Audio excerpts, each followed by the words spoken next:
I was on my way to the meeting about my husband's inheritance. As I got into my car, a homeless man rushed over and shouted, "Ma'am, don't start that car. Your daughter-in-law." My blood froze. But when I arrived at the meeting, she fainted. Before we continue, first let me thank you for watching Granny's Voice. Please subscribe and tell us where you're watching from in the comments. We might give you a shout-out in our next video. Today's special shout-out goes to Robert Buckman from East Central South Carolina. Thank you for being part of our family. Oh, let me tell you everything. I never thought that Tuesday would change my whole life. I'm 68 years old. I thought I had seen everything. My husband Robert died 4 months ago. It was very hard, but I was getting better day by day. The lawyer called me at 8 in the morning. "Mrs. Johnson, we need to finish your husband's will today. Can you come at 1 o'clock?" Her voice sounded cold. Said yes. I had waited so long for this day. Picked my green dress. Robert always said it made me look beautiful. He bought it for me on our 40th wedding anniversary 3 years ago. I put on my gold earrings that he gave me when we got married. I looked at myself in the mirror. I looked older and tired.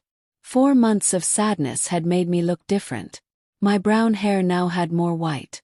The drive downtown was slow. There were too many cars on the road.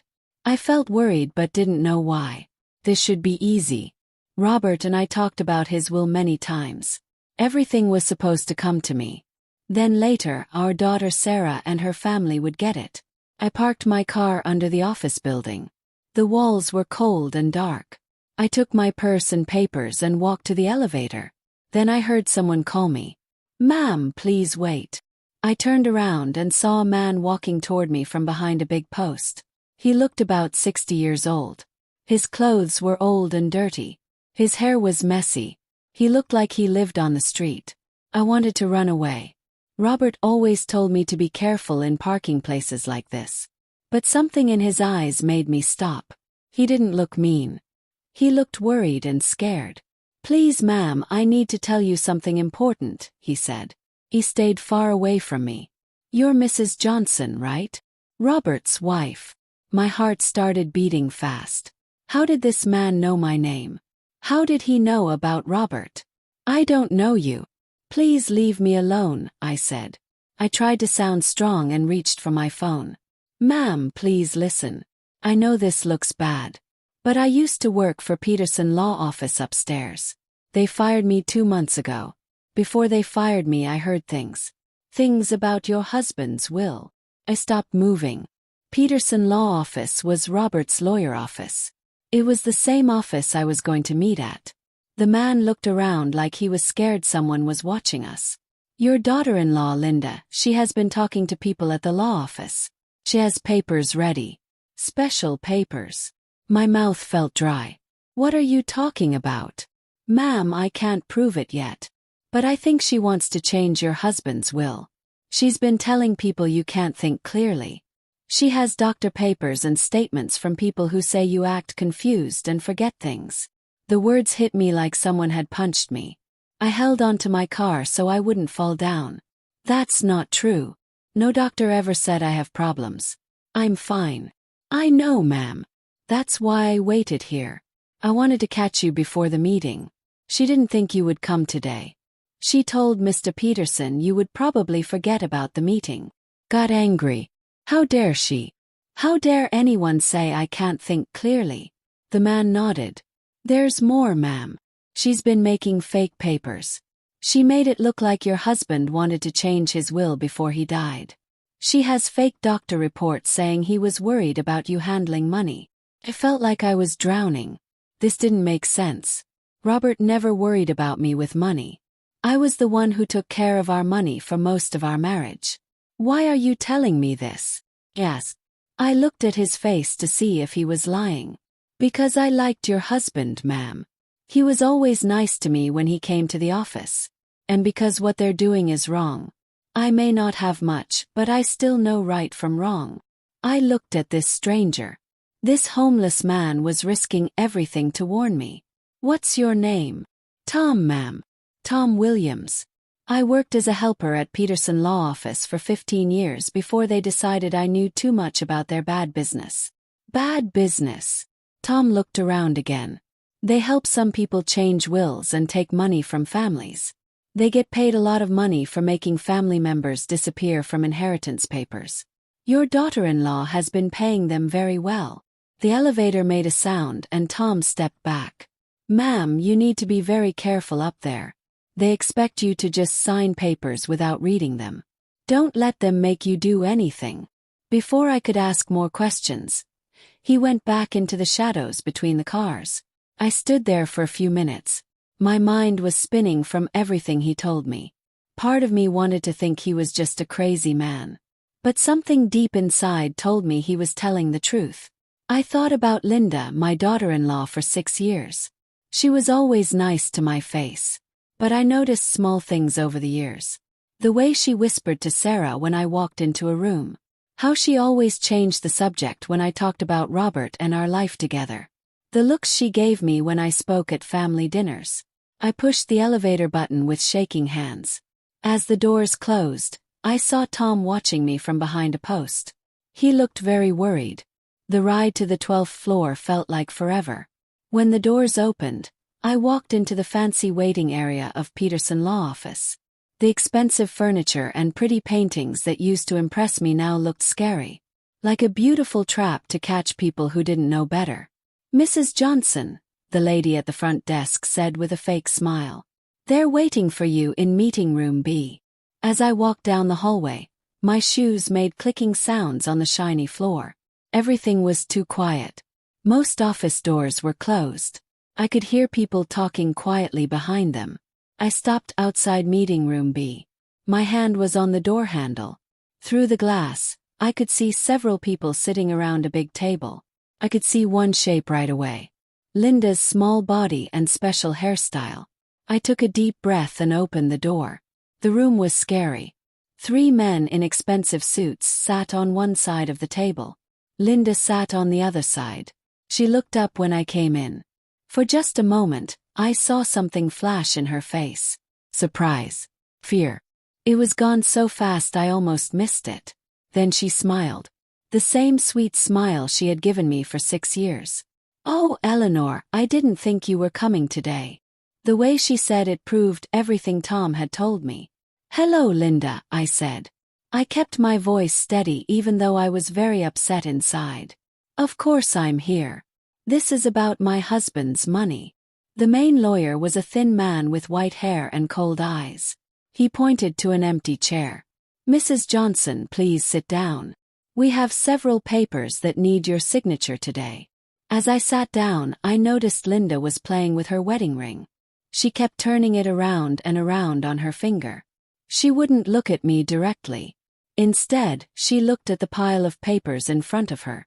Before we start, I said, putting my purse firmly on the table, I want to understand what we're talking about today. My husband and I went over his will many times. I know what he wanted. The lawyer looked quickly at the other men.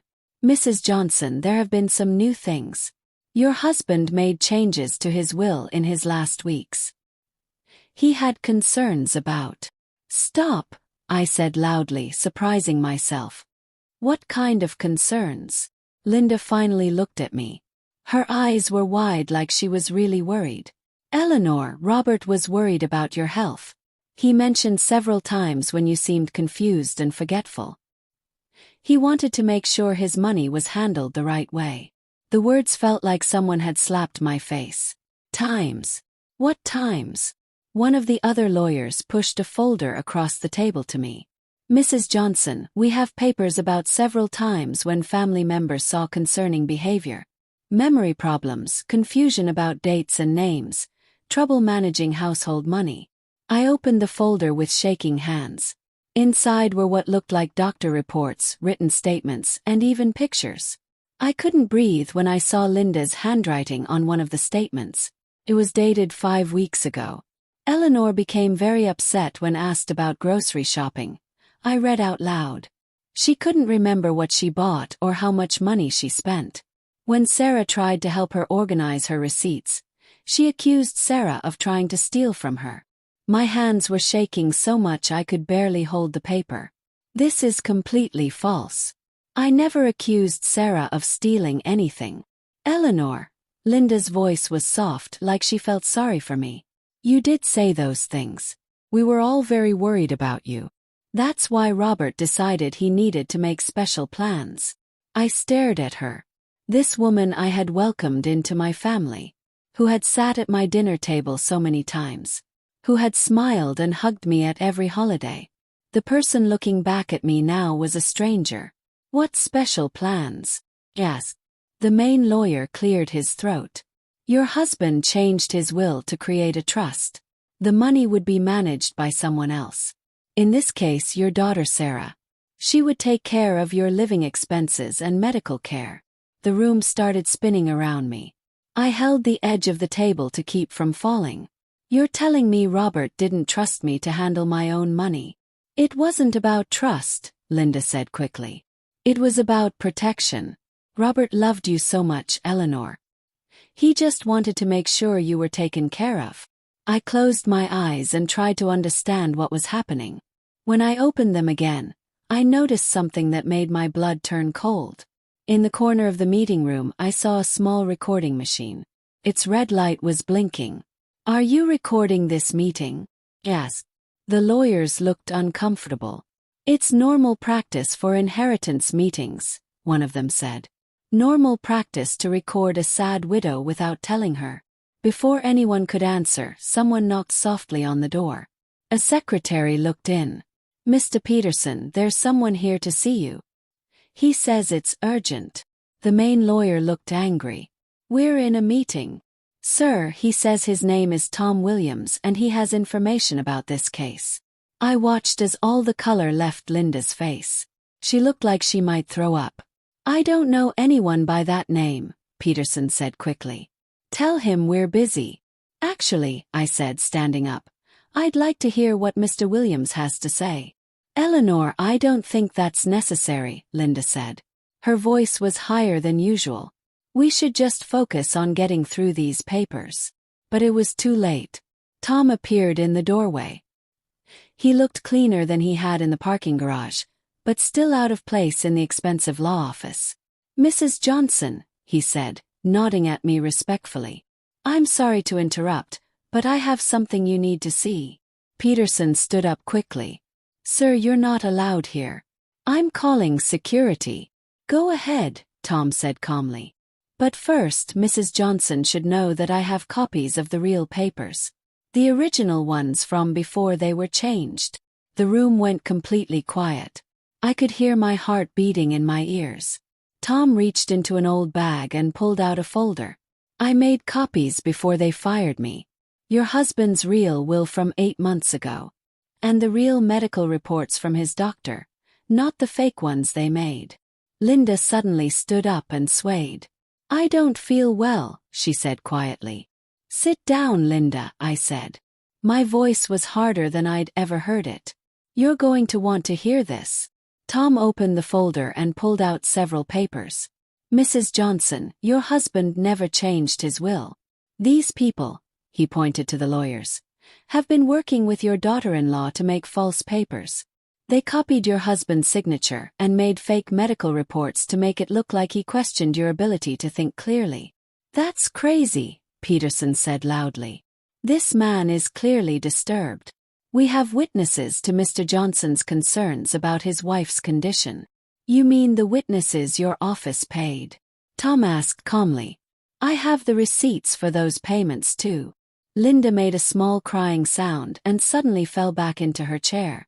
Her face was white as paper. For a moment I thought she had fainted, but her eyes were still open. They were moving around the room quickly like a scared animal. Why? I asked her. My voice was barely louder than a whisper. Why would you do this to me? Linda's mouth opened and closed several times before any words came out. Sarah and I have debts, Eleanor. The house, her business, everything has loans against it. You needed to steal from me, I finished for her. Tom placed the real will in front of me. Mrs. Johnson, this is your husband's real will. Signed and witnessed properly. Everything he owned goes to you, just like you believed. I looked down at Robert's familiar signature. I had seen him write it thousands of times during our 45 years of marriage. Seeing it there, real and unchanged, made tears come to my eyes. "How long have you been planning this?" asked Linda. She was crying now. Her makeup was running down her cheeks. "It wasn't supposed to hurt you. We were going to make sure you were comfortable. The trust would have paid for everything you needed, while you controlled every penny," I said. Peterson was quickly shuffling papers, probably trying to hide evidence. "Mrs. Johnson, I think there's been a misunderstanding. Perhaps we should reschedule this meeting." "No," I said firmly. "We're going to finish this right now." I looked around the room at these people who had tried to rob me of my husband's final gift to me. Not just his money but his trust. The woman who had smiled at me while plotting behind my back. The lawyers who were willing to make fake papers for money. But I also looked at Tom. This man who had nothing to gain and everything to lose by speaking up for me. A man who had risked whatever little he had left to make sure I knew the truth. "What happens now?" asked him.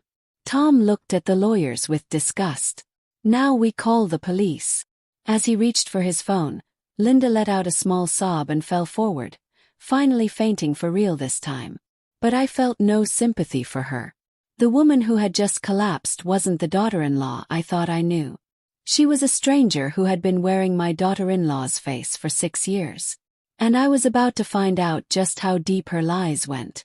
The police came in 15 minutes, but those 15 minutes felt like hours. Linda had woken up and sat in her chair. She wasn't trying to act innocent anymore. The sweet, caring daughter-in-law I thought I knew had disappeared completely. She was replaced by someone I didn't know at all. Detective Maria Lopez was a woman about my age. She had kind but sharp eyes that seemed to see everything at once. She listened patiently as Tom explained what he knew. She looked at the papers he brought with calm professionalism. "Mrs. Johnson," she said after reading everything, "I need you to tell me about your relationship with your daughter-in-law. Start from the beginning." I found myself thinking back to 6 years ago when Sarah first brought Linda home to meet us. Linda was 28 then. She worked as a teacher. She seemed sweet and really loved my daughter. Robert and I welcomed her with open arms. "She was perfect," I told Detective Lopez. "Too perfect, I realize now. She always said exactly what we wanted to hear. Always agreed with everything Robert and I said. I thought she was just trying to fit in." As I talked, memories started changing in my mind. Things that seemed innocent before now looked different. "About 2 years ago she started making small comments," I continued. "Nothing obvious. Just little suggestions that maybe I was getting forgetful. She would ask if I remembered conversations we supposedly had. Events that I was certain never happened." Linda looked up at me then. Her eyes were red and swollen. "Eleanor," I was genuinely concerned. "No," I said firmly, surprising myself with the strength in my voice. "You were planting seeds, making me question my own memory." Detective Lopez turned to Tom. "Mr. Williams, can you tell me more about what you saw at the law office?" Tom pulled out a small notebook. His hands were remarkably steady considering his situation. "About 8 months ago, Mrs. Linda Johnson started coming to the office regularly.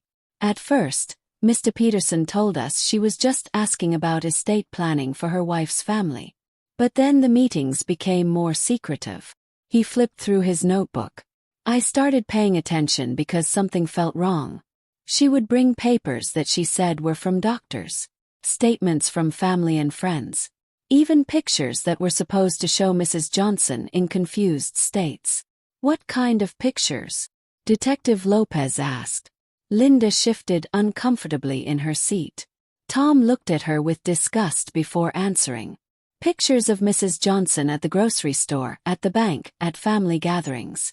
But they were taken from far away and the stories about them were lies. One photo showed Mrs. Johnson at a checkout counter. Linda's statement said she had been confused about money and couldn't complete her purchase. But I could see in the photo that Mrs. Johnson was simply talking with the cashier while her groceries were being bagged. My hands turned into fists. The violation felt like someone had hurt me physically. You were following me, taking pictures of me. Linda's voice was barely a whisper. I needed documentation. The lawyer said they needed evidence. Evidence of what? Of me living my normal life. Detective Lopez wrote notes as she spoke. Mrs. Johnson, were you aware of any money problems your daughter and daughter-in-law might have been having? I shook my head. Sarah always seemed to be doing well. She has her own teaching job. They live in a beautiful house in Oak Street. They take expensive vacations every year. All paid for with borrowed money, Linda said suddenly. Her voice was bitter. The house has 2 loans. The business is barely making money. The vacations went on credit cards. We owe over $200,000. The number hit me like a punch to the stomach. $200,000. How is that possible?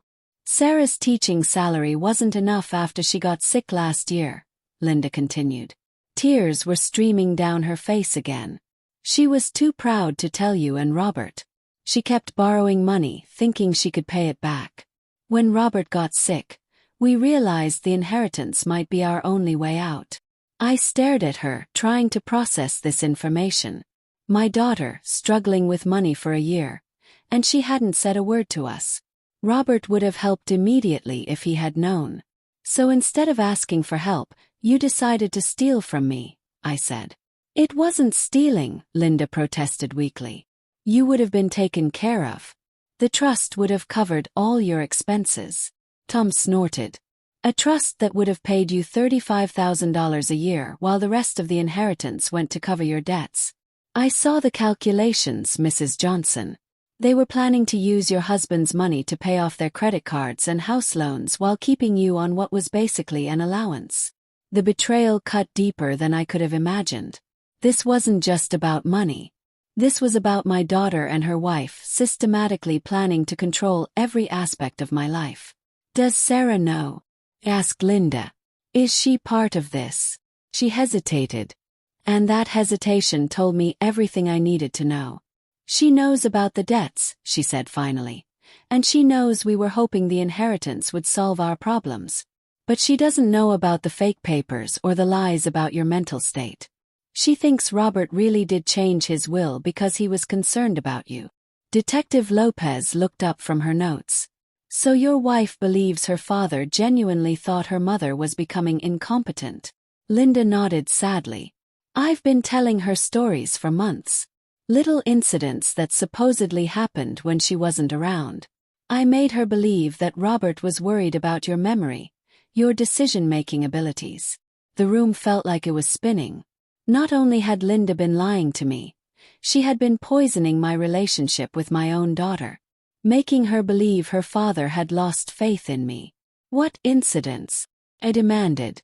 Linda looked like she wanted to disappear into her chair. I told her you forgot to turn off the stove and nearly started a fire, that you got lost driving to the grocery store, that you accused the mailman of stealing from you, that you hid money around the house and then forgot where you put it. Each lie felt like a physical blow. None of that ever happened. I know, she whispered. Detective Lopez closed her notebook. Mrs. Johnson, I need you to come to the station to give a formal statement. And I'll need copies of all these papers. She looked at the lawyers who had been sitting quietly through the entire conversation. Gentlemen, we'll be investigating your involvement in this matter as well. Peterson finally spoke up. Detective, we were acting on information provided to us by our client. If that information was false, we're as much victims here as Mrs. Johnson. Tom laughed bitterly. Victims. You charged them $40,000 to forge papers and make fake evidence. I have copies of your bills. The main lawyer's face went white. That's not. We don't. Save it, Detective Lopez said. You can explain it all downtown. As the police began gathering evidence and taking statements, I found myself looking at Linda one more time. This woman who had shared holidays with us, who had hugged me and called me mom, who had sat beside Robert's hospital bed during his final days. Was any of it real? I asked her. The last 6 years, the family dinners, the conversations we had. Was any of it real? Linda looked up at me with genuine tears in her eyes. At first, yes. When I met Sarah, when we got married, I really did care about you and Robert. But when the money problems started getting worse, when we realized how much the inheritance was worth. She didn't finish the sentence, but she didn't need to. Understood. Somewhere along the way, her love for my daughter had turned into something darker. Desperation had transformed her from the woman who had genuinely cared about our family into someone willing to destroy me to save herself. As Detective Lopez prepared to escort everyone out, I realized something that chilled me to the bone. If Tom hadn't warned me, if he hadn't risked everything to tell me the truth, I would have walked into this meeting completely unprepared. I would have signed those papers believing my beloved Robert had lost faith in me in his final weeks. I would have spent the rest of my life thinking my husband had died believing I was incompetent, while his money was used to pay for the very lies that had convinced him I couldn't be trusted. The thought was so horrible that I had to sit down again. My legs were suddenly too weak to support me. But then I looked at Tom. This unlikely guardian angel who had saved me from a fate worse than losing my inheritance. He had given me back something infinitely more precious. The truth about Robert's faith in me. Now I had to decide what to do with that truth. 5 days after the police station, I sat in my kitchen staring at my phone. Sarah had called 20 times since Detective Lopez had contacted her.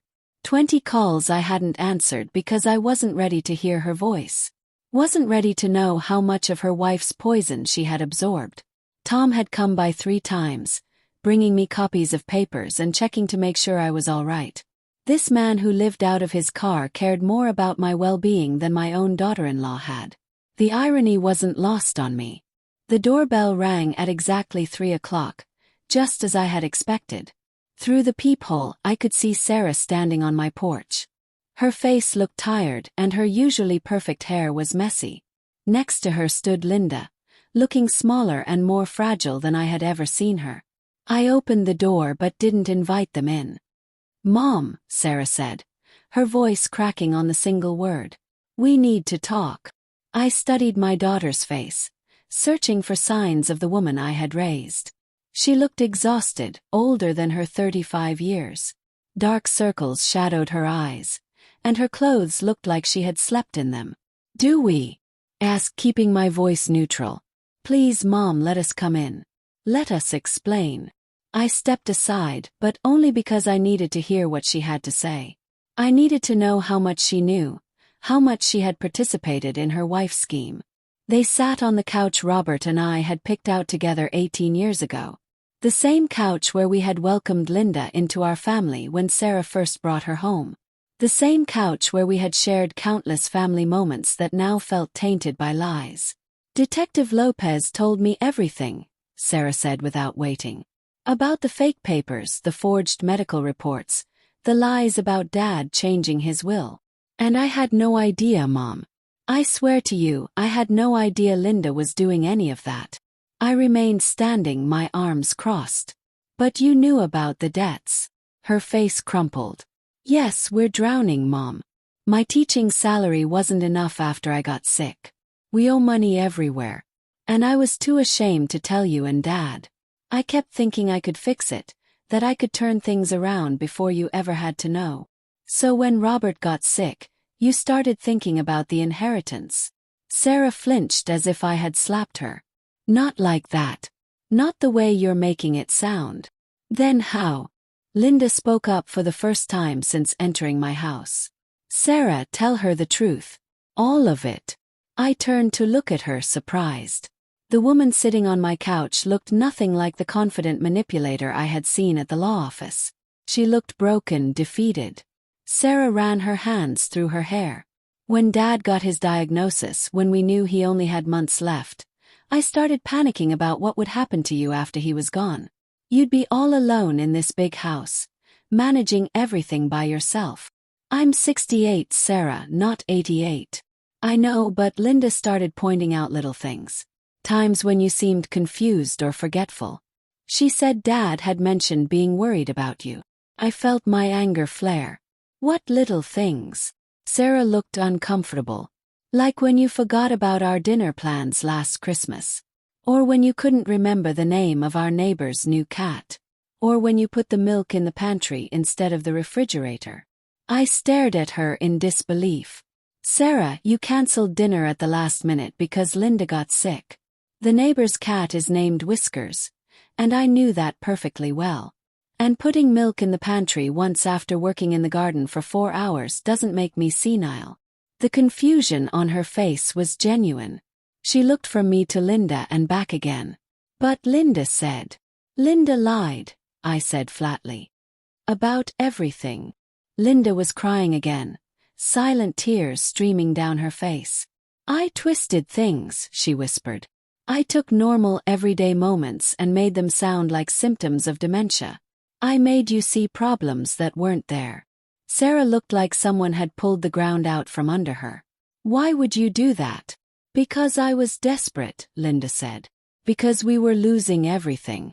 And I thought if you believed your mother needed help managing the money, maybe you'd be more willing to let us handle things for her. Handle things, I repeated. You mean steal from me?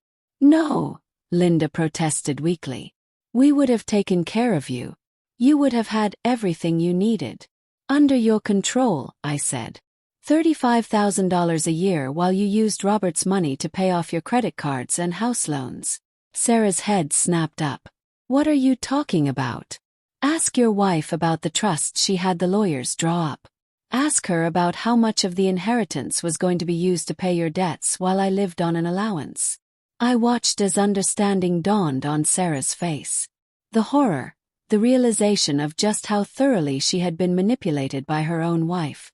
Linda, she said, her voice barely audible. Tell me she's wrong. Linda couldn't meet her eyes. The lawyer said it was the best way to protect everyone's interests. Everyone's interests. Sarah exploded, jumping up from the couch. You were planning to steal my mother's inheritance. We were drowning. Linda screamed back, her composure finally cracking completely. Your teaching salary wasn't enough. We owed money to everyone, and you were too proud to ask for help. I was trying to save us. By destroying my mother. The raw pain in Sarah's voice cut through my anger. I could see her realizing not just what Linda had done, but how she had used her love for me against both of us. How she had made her complicit in doubting her own mother while believing she was protecting me. Sarah, I said quietly. Sit down. She sank back onto the couch, looking like a woman who had just discovered her entire life was built on lies. I want you to understand something, I continued. Your father never doubted me. Not once, not ever. His will was never changed. He never questioned my ability to manage our affairs. The man you knew, the father who raised you, that man trusted me completely until the day he died. Sarah broke down then, sobbing like she had when she was a little girl. I'm so sorry, Mom. I'm so sorry. I believed her. I should have known you better than that. You should have, I agreed. But she was very good at what she did. I looked at Linda, who was staring at her hands in her lap. How long have you been planning this? When did you decide I was the enemy? You were never the enemy, she said. But when the debt started piling up, when we realized we might lose everything, I started thinking about the inheritance differently. Your husband's money is worth over $1.5 million, Eleanor. That money could solve all our problems. That money was Robert's life's work. Money he saved so I could live comfortably after he was gone. You don't need $1.5 million, Linda said, a flash of her old resentment showing through. You live simply. You don't travel. You don't spend money on expensive things. That money would just sit there while we lost our house, our car, everything we've worked for. And there it was, the real Linda. The woman who believed she deserved Robert's money more than I did because she would spend it while I would save it. The woman who had convinced herself that stealing from me was actually noble because I didn't deserve what my husband had left me. Sarah looked at her wife like she was seeing her for the first time. Linda, how could you think like that? How could you believe you had any right to Mom's inheritance? Because she doesn't need it, Linda shouted. Because we do. Because you were too stubborn and proud to ask for help when we needed it. So instead of asking, you decided to take, I said. The room fell silent except for the sound of Linda's crying and Sarah's heavy breathing. Finally, Sarah spoke. Mom, what happens now? I had been asking myself the same question for 5 days. What had happened now? My daughter-in-law had tried to steal my inheritance through an elaborate scheme involving forged papers and false medical reports. My daughter had been manipulated into doubting her own mother's competence. The lawyers who were supposed to protect Robert's wishes had been willing to make fake evidence for the right price. But underneath all of that was a deeper question. Could this family be saved? I looked at Sarah, at the genuine remorse and horror on her face. Then I looked at Linda, still defiant even in her defeat.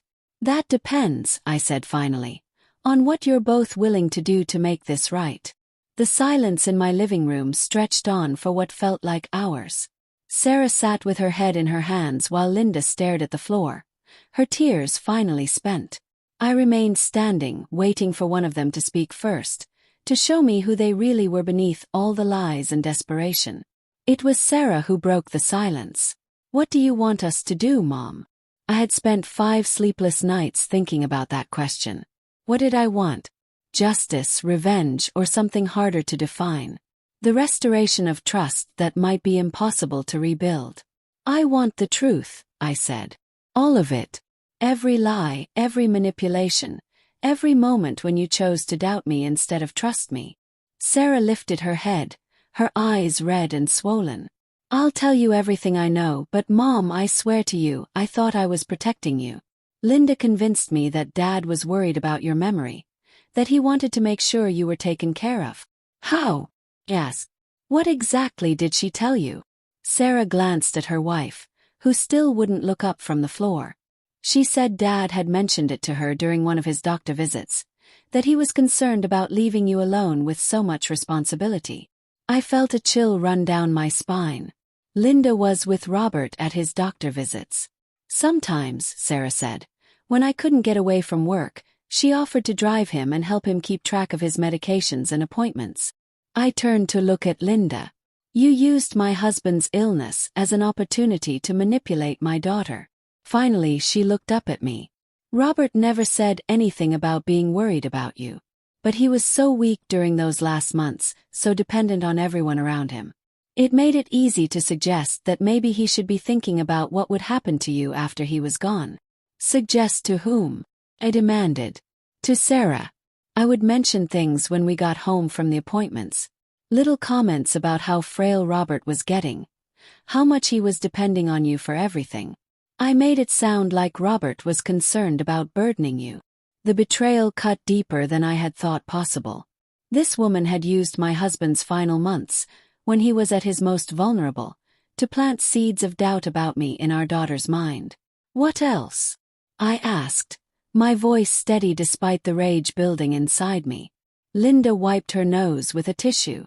I started paying attention to everything you did. Every time you forgot where you put your keys, every time you had to ask someone to repeat themselves, every normal thing that happens to everyone every day, I would mention it to Sarah later, make it sound concerning. And you believed her, I said to Sarah. She was so subtle about it, Mom.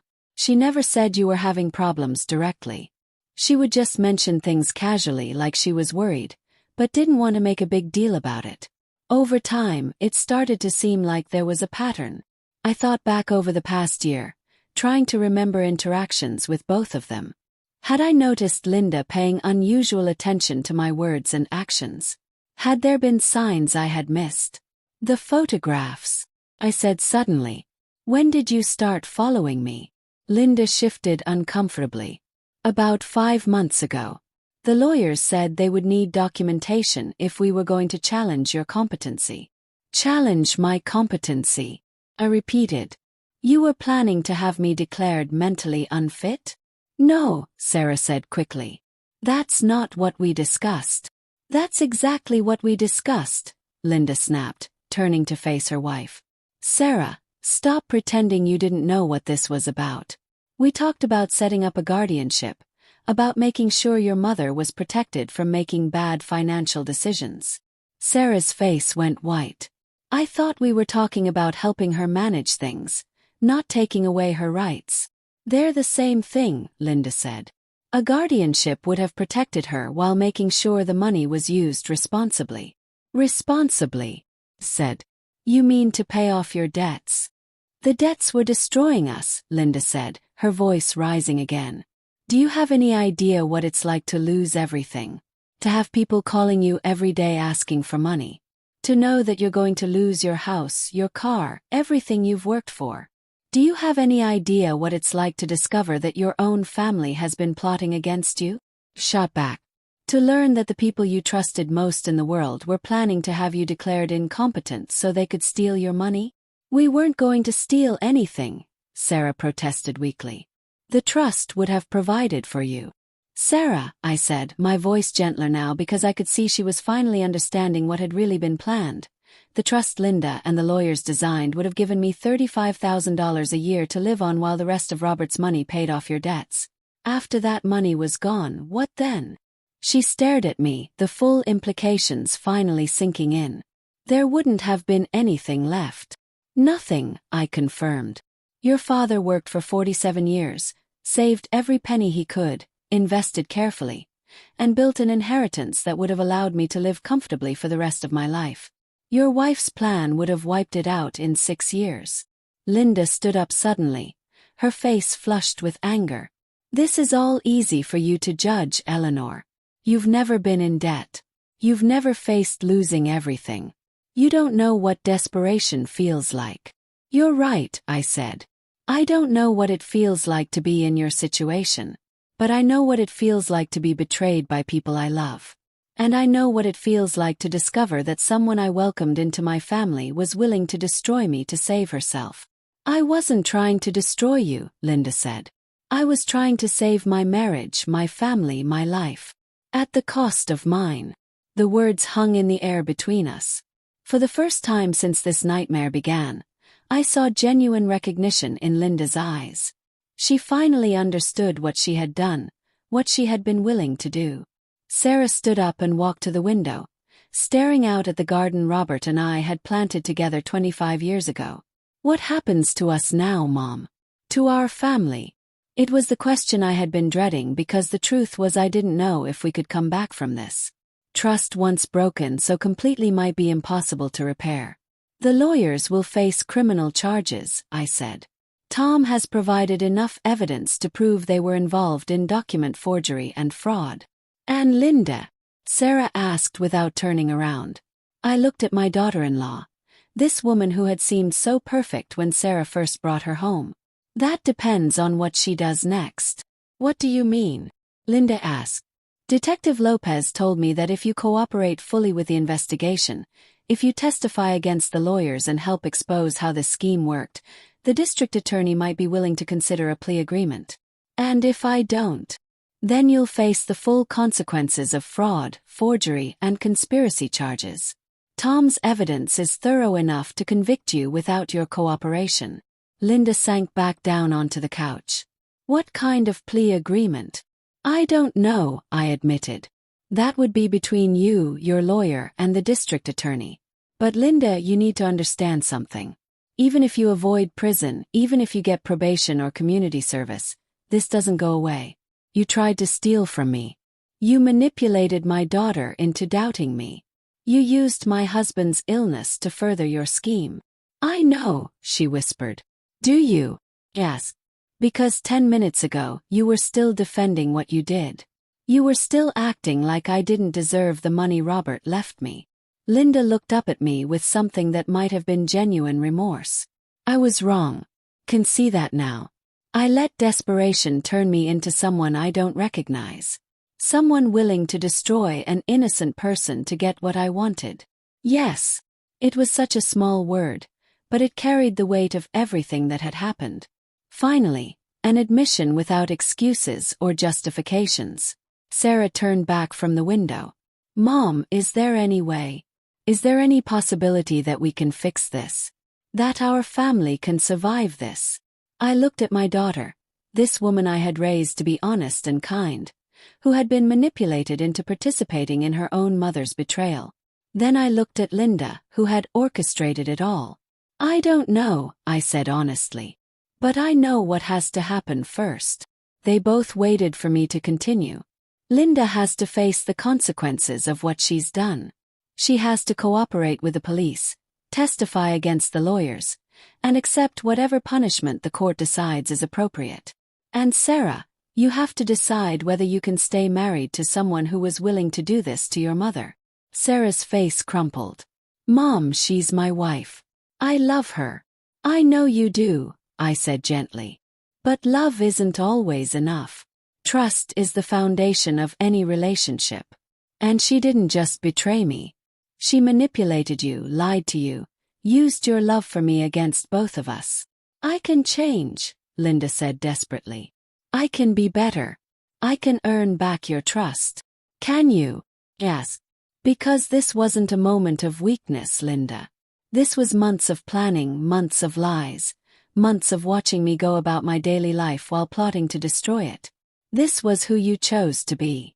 The room fell silent again. Outside I could hear children playing in the neighborhood. The normal sounds of life continuing while my world had been turned upside down. What do you want from us? Sarah asked finally. I want you to choose, I said. Both of you. Choose who you want to be going forward. Choose whether you want to be people who can live with the consequences of your actions or people who keep making excuses for them. It wasn't the answer they wanted, but it was the only one I had. Because the truth was I couldn't make this decision for them. I couldn't force Sarah to leave her wife. And I couldn't force Linda to become a different person. All I could do was decide what I was willing to accept in my own life. And I was no longer willing to accept being betrayed by people who claimed to love me. 8 months later, I sat in my garden on a warm June morning, watching the roses bloom on the bushes Robert and I had planted for Sarah's 16th birthday. The seasons had a way of putting things in perspective. What seemed permanent and unchangeable in winter could be transformed completely by summer. Linda had taken the plea agreement. 2 years of probation, 400 hours of community service, and full payment of the legal fees that had been paid to Peterson and Associates. The lawyers had received prison sentences. Peterson got 3 years. His associates got 18 months each. Tom had been key to their convictions. His detailed documentation and brave testimony ensuring they faced the full consequences of their actions. But the legal resolution was only part of the story. The real healing had taken much longer and was still ongoing. Sarah had moved out of the house she shared with Linda 4 weeks after our confrontation in my living room. She was living in a small apartment near the school where she taught, trying to figure out who she was without the weight of her wife's manipulation influencing her every decision. I keep second-guessing everything, she had told me during one of our weekly lunch meetings. Every memory, every conversation, every decision I made over the past few years. How much of it was really me? And how much was her telling me what to think? It was a question I understood all too well. I had spent months doing the same thing, replaying conversations and interactions, trying to separate truth from the carefully crafted lies that had been woven into my daily life. The divorce proceedings were almost complete. Sarah had discovered even more deception as lawyers went through their finances. Credit cards opened in her name without her knowledge. Loans taken out against her teaching pension. Spending that Linda had hidden from her for years. The financial situation was worse than either of us had realized. I had offered to help with the debts, but Sarah had refused. Mom, I can't take your money to clean up the mess my wife made, she had said. I need to figure this out on my own, the right way this time. It was a decision I respected, even though it pained me to watch her struggle. She had sold her car, was taking the bus to work, and was working summer tutoring jobs to pay down the debt. But there was something different about her now, a sense of purpose and integrity that reminded me of the woman I had raised her to be. Tom had become an unexpected fixture in my life. I had hired him as a part-time handyman for my property, and he was living in the small apartment above Robert's garage. Watching him transform from a desperate man living out of his car to someone with stability and purpose had been one of the few bright spots in this difficult time. "Mrs. J," he called out as he walked across the lawn, carrying a tray with 2 glasses of lemonade. "Thought you might like some company this morning." I smiled as he settled into the chair beside me. "Thank you, Tom. How are you feeling about today?" Today was the day Linda's probation officer was coming to verify her community service hours. She had been assigned to work at a local homeless shelter, helping to prepare and serve meals for people experiencing homelessness. People like Tom had been just months ago. The irony wasn't lost on any of us. "I hope she's learning something," Tom said thoughtfully. "Not everyone who ends up desperate makes the choices she made." It was true.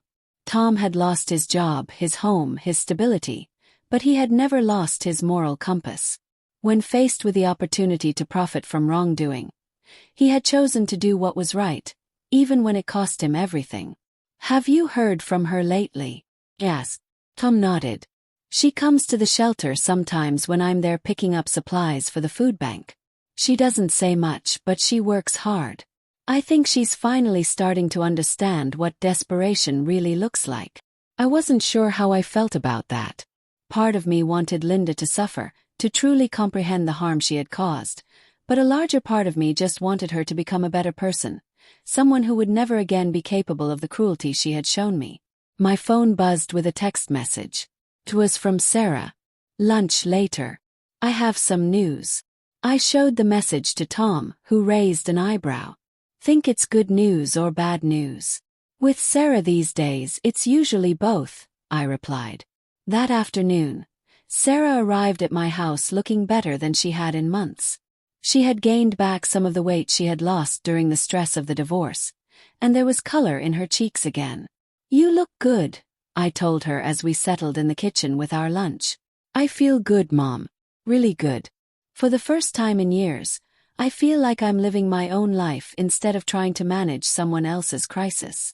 She pulled out her phone and showed me a picture of a small classroom with "Johnson's Summer Reading" painted on the blackboard. I got approved to run my own summer tutoring program. My own business, built the right way this time. Pride swelled in my chest. "Your father would be so proud of you." "I hope so," Sarah said. "I've been thinking about him a lot lately, about the values he tried to teach me, the kind of person he wanted me to become. I lost sight of that for a while." "We all did," I said gently, "but we found our way back." Sarah reached across the table and took my hand. "Mom, I need to ask you something. And I need you to be honest with me." I squeezed her hand. "Always. Can you ever forgive me? Really forgive me? Not just say the words because you love me." It was a question I had been asking myself for months. Could I truly forgive my daughter for doubting me? For being manipulated into participating in a scheme that could have destroyed my life? "Sarah," I said carefully, "forgiveness isn't something that happens all at once. It's a choice I make every day. Some days it's easier than others." Her eyes filled with tears. "I understand. But yes," I continued, "I can forgive you. I have forgiven you because I can see that you were a victim too. Linda used your love for me against both of us. And that wasn't your fault. It feels like it was my fault. I should have known better. I should have trusted you more than I trusted her." "You should have," I agreed. "But you didn't, and we can't change that. What we can do is build something better going forward." Sarah wiped her eyes with the back of her hand. "What does that look like?" "It looks like honesty," I said. "Complete honesty, even when it's uncomfortable. It looks like you coming to me when you're struggling instead of trying to handle everything alone. It looks like us rebuilding trust one conversation at a time. And if I mess up again," smiled, "then we'll deal with it together. But Sarah, you're not the same person you were 8 months ago. You've learned something about yourself, about what you're capable of when you're desperate. That knowledge will protect you from making the same mistakes again." We sat in comfortable silence for a while, both of us processing the long journey that had brought us to this moment. "What about Linda?" Sarah asked finally. "What about her? Do you think you'll ever be able to forgive her?" I considered the question carefully. I don't know. What she did was calculated, deliberate, cruel. She didn't just make a mistake or let desperation cloud her judgment for a moment. She spent months planning to destroy me, and she enjoyed doing it. She says she's changed. Maybe she has. People can change, Sarah.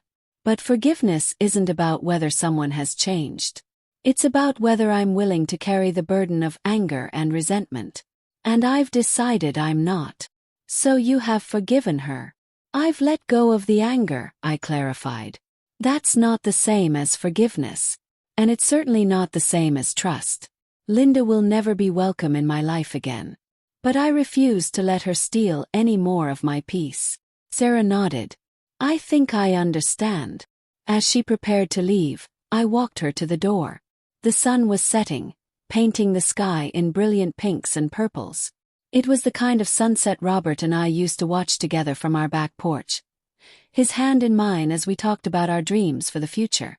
Mom, Sarah said as she hugged me goodbye, thank you for not giving up on me. Thank you for finding your way back, I replied. After she left, I walked through my house. This home Robert and I had built together over 4 decades of marriage. The rooms were quiet but not lonely. I had thought that losing Robert would mean facing the rest of my life alone. But I had discovered something important over these past months. I wasn't alone. I had people in my life who genuinely cared about me. Tom, whose loyalty and courage had saved me from a terrible fate.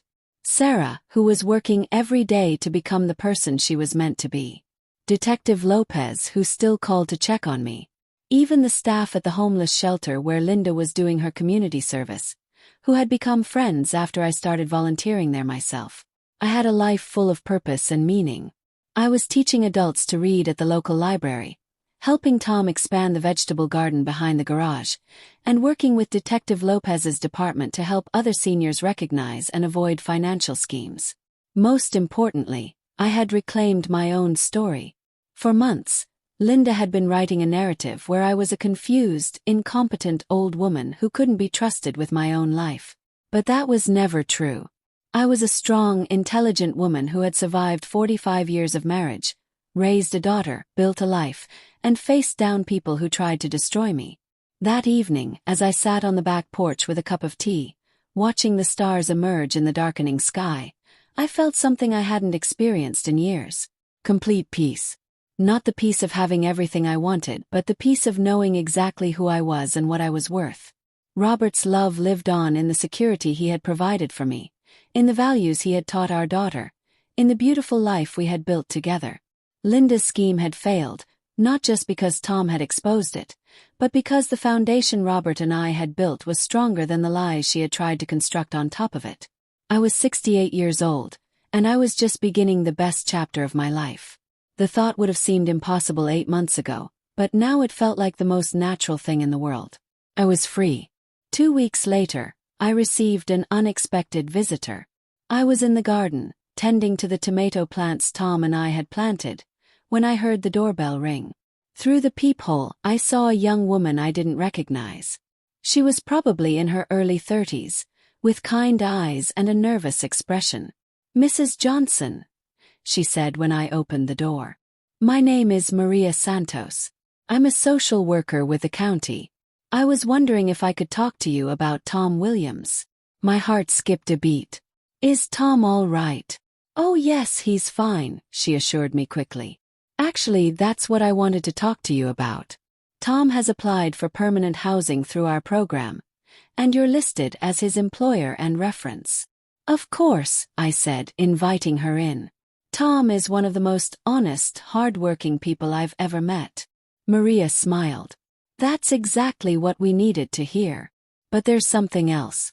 Tom told me about how he helped you expose that scheme against you. What he did took incredible courage." "It saved my life," I said simply. "Not just financially, but in every way that matters."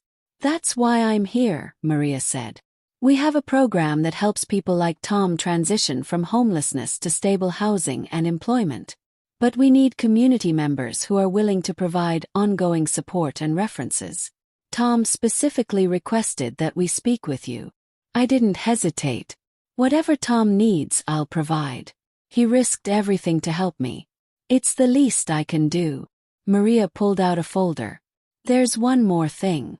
Tom has been accepted into a paralegal training program. If he completes it successfully, he could get his old career back. But he needs someone to provide housing during the 18-month program. I looked out the window toward the apartment above the garage where Tom had been living. It was small but comfortable, perfect for someone starting over. He already has housing, I said, for as long as he needs it. That evening, I called Tom into the house to share the good news. The look of gratitude and disbelief on his face reminded me why I had been so fortunate to meet him. Mrs. J, I don't know what to say, he said, his voice thick with emotion. Say you'll work hard and make the most of this opportunity, I replied. Say you'll help other people the way you helped me. I will, he promised. I absolutely will. As summer turned to fall, life settled into a comfortable routine. Tom was excelling in his paralegal program, often studying late into the night in the apartment above the garage. Sarah had successfully launched her tutoring business and was slowly paying down her debts. She came for dinner every Sunday, and we would talk about everything and nothing, rebuilding our relationship one conversation at a time. Linda had completed her community service and was living in a small apartment across town. Sarah had filed for divorce, but it wouldn't be final for another few months. I heard through Detective Lopez that Linda had gotten a job at a non-profit organization that helped people with financial problems. The irony wasn't lost on me, but I hoped she was genuinely trying to make amends for what she had done. On a crisp October morning, I was in the garden when I heard voices coming from the front yard. Curious, I walked around to see Tom talking to a middle-aged woman and a teenage boy. They looked tired and worried, like people who had been carrying heavy burdens for too long. Mrs. J, Tom called out when he saw me. I'd like you to meet Jennifer and her son Marcus. They're going through something similar to what you went through. My heart went out to them immediately. The woman had the same lost, betrayed look I had seen in my own mirror 8 months ago. What happened? Asked gently. Jennifer's voice shook as she spoke. My brother-in-law convinced me to sign some papers after my husband died. He said it was just to help manage the insurance money until I got back on my feet. But now he's saying the money belongs to him, that my husband wanted him to handle everything because I can't be trusted to make good decisions. The words hit me like a physical blow. It was my story all over again with different names and faces. How did you find me? Asked. Tom stepped forward. Detective Lopez asked me to talk to them. She said you might be willing to share your experience, maybe help them understand what they're dealing with. I looked at this woman and her son, both of them caught in a web of lies and manipulation that I knew all too well. Without hesitation, I made a decision. Come inside, I said. Let me make some tea, and I'll tell you everything. Over the next 3 hours, I shared my entire story with Jennifer and Marcus. I showed them the fake documents that had been created, explained how the lawyers had tried to manipulate the system, and described how Tom's courage had saved me from losing everything. The most important thing, I told Jennifer, is that you're not alone and you're not crazy. These people are experts at making you doubt yourself. But you have something they don't, the truth. Jennifer was crying by the time I finished, but they were tears of relief rather than despair. I thought I was going crazy, she said. Everyone kept telling me I was remembering things wrong, that I was too emotional to think clearly. That's what they want you to believe, I said. But you're not crazy and you're not alone.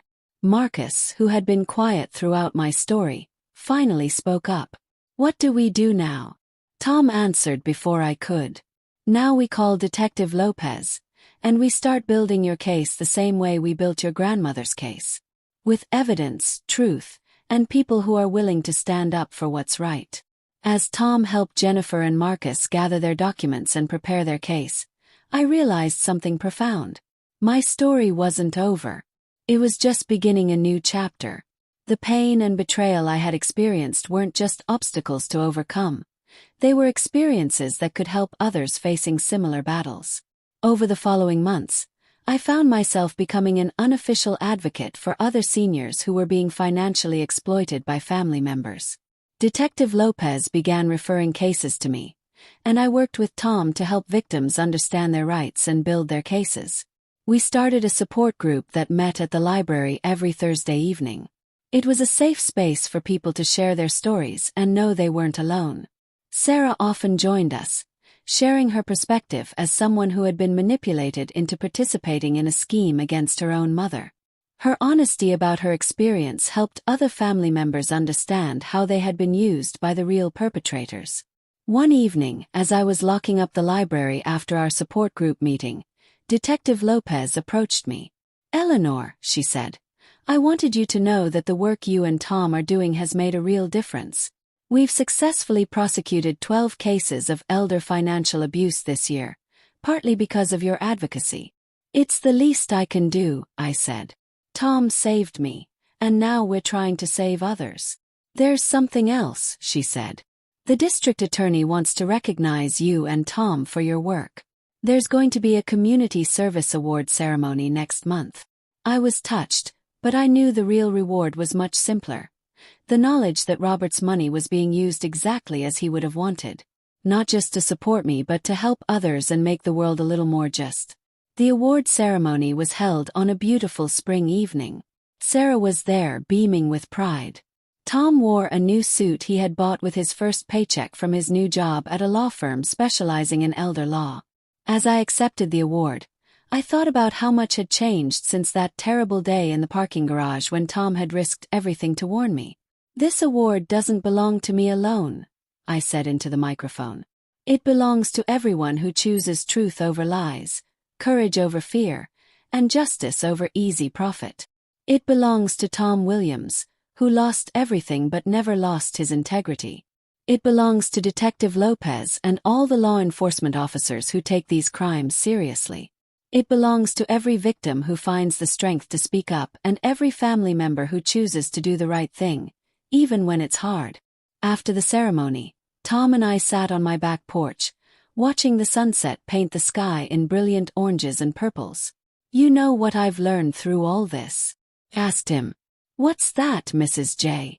"That sometimes the worst things that happen to us lead to the best things we do." Tom nodded thoughtfully. "Your husband would be proud of you," he said. "You took something terrible and turned it into something beautiful." I thought about Robert, about the values he had instilled in me over our decades together. He had always believed that money was just a tool, that its real value came from how it was used to help others. In fighting to protect his legacy, I had discovered my own. As the stars began to appear in the darkening sky, I felt a deep sense of gratitude. Not just for the inheritance that had been saved, but for the journey that had led me here. I was 69 years old, and I was exactly where I was supposed to be. The woman who had been nearly destroyed by lies and betrayal had been reborn as someone stronger, wiser, and more purposeful than ever before. Thanks for watching Granny's Voice.